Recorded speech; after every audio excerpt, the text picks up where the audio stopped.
Hello, my name is Sharon Anthony. I'm a distance learning student at the Indiana State University in the LPN BSN track program. The PAR I chose to discuss is the African American population with type 2 diabetes. This population is at a higher risk for this disease due to genetic predisposition, being overweight, and the prevalence of insulin resistance.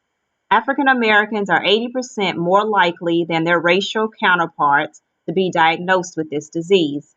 Diabetes increases an individual's risk of serious health problems because of poor glycemic control and health disparities.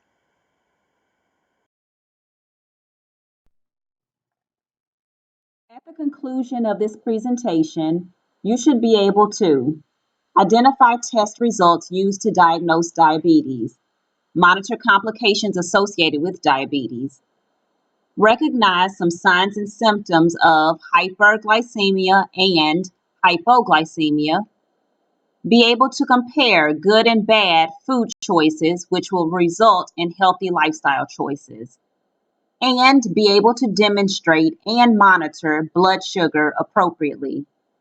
Be sure to take the pre-test exam before moving on to the general presentation. So, you may ask yourself, what is diabetes? Diabetes is a chronic progressive disease characterized by high blood glucose levels that result from defects in the body's ability to produce and or use insulin. This disease usually requires the individual to make many daily self-management decisions and focus on several complex care activities. People with diabetes usually urinate often, feel very thirsty and hungry, and in extreme cases, feel extremely fatigued or may experience numbness, tingling, or pain in the hands and feet. So, you've been diagnosed with diabetes. Prediabetes is a condition of slightly elevated glucose levels. It can be diagnosed with an oral glucose tolerance test. And this is where medical personnel will take a blood sample. You would drink a mixture of glucose dissolved in water, and then you would get another blood glucose test 2 hours later. It is more commonly diagnosed with fasting blood glucose levels. This is where you wouldn't eat for at least 8 hours. And the range of this test is 100 to 125 milligrams per deciliter. You can also be diagnosed with hemoglobin A1C values, which are between 5.7% and 6.4%. Any results above these numbers are believed to represent a major risk for the development of type 2 diabetes.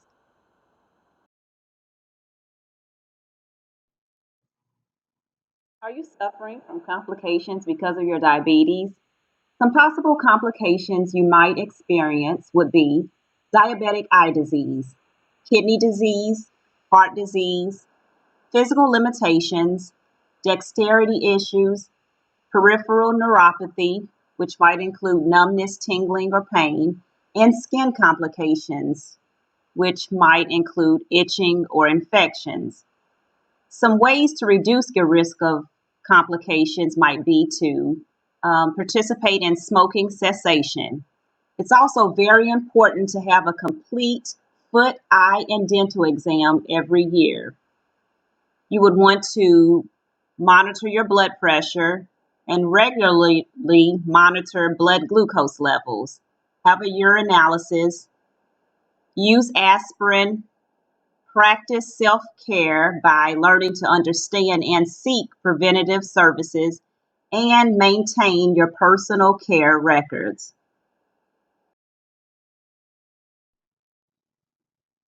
You might ask, how do I test my blood glucose levels? Blood sugar testing is an important tool in managing your treatment plan and preventing complications. Your doctor will advise you how often to check your blood sugar levels, usually before meals and at bedtime. Blood sugar testing requires the use of a glucometer. First, you must wash and dry your hands well. Insert a test strip into the glucometer. Cleanse the fingertip with an alcohol prep pad. Prick the side of your fingertip with a lancet. Gently squeeze or massage your finger until a drop of blood is formed. Touch and hold the edge of the strip to the blood on your fingertip and wait a few seconds for the meter to display your blood glucose level.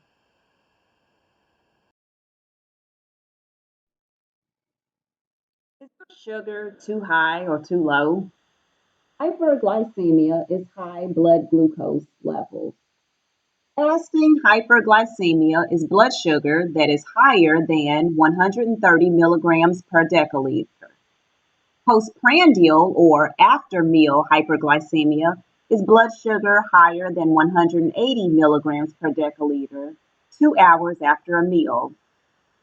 Hypoglycemia is low blood glucose levels, usually when your blood sugar levels are less than 70 milligrams per deciliter. Throughout the day, your blood glucose levels may vary. If your levels remain below a healthy range and is not treated, this can be very dangerous.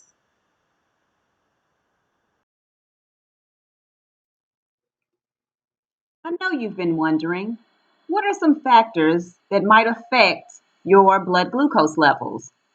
Food consumption, physical activity, inflammation, illness, short or long term pain, medications, dehydration, stress, barriers such as environmental triggers, emotional, financial, and cultural factors, and even time constraints.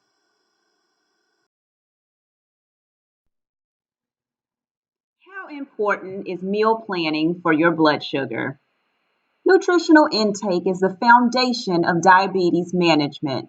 It is important to make healthy food choices that fit your lifestyle according to your food likes and dislikes. Understanding portion sizes and learning the best times to eat are imperative to managing diabetes. Important skills for a diabetic to have include reading labels, planning and preparing meals, and measuring food portions for fat and carbohydrate intake control. An excellent place to start would be to create a plate with 50% non starchy vegetables, 25% with protein foods, and the remaining 25% with carbohydrate foods.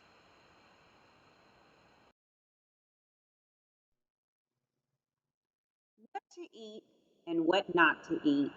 That is the question when you have diabetes. Some good food choices and bad food choices. With good food choices, you might want to choose vegetables because they are full of vitamins, minerals, fiber, and phytochemicals. Choose fresh, frozen, or canned and vegetable juices with low sodium, fat, and sugar. Some examples might include artichokes, asparagus, beets, carrots, coleslaw. Plant-based protein foods provide high quality protein, healthy fats, and fiber. Some of those examples would include beans, hummus, peas, edamame. Fish such as tuna, mackerel, and trout are also high in omega-3 fatty acids. Poultry without skin offers options with less saturated fat and cholesterol. It is also best to limit your intake of cheeses and red meat.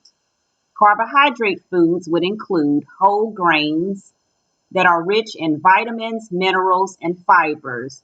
Some examples would include 100% whole wheat bread, pasta, tortillas, and crackers. For your bad food choices, those are foods that are high in calories, fats, and sugars. And some of those examples would be white potatoes, corn, fried meats, regular yogurts, cheeses, and milks, and also sweetened fruit drinks and sodas.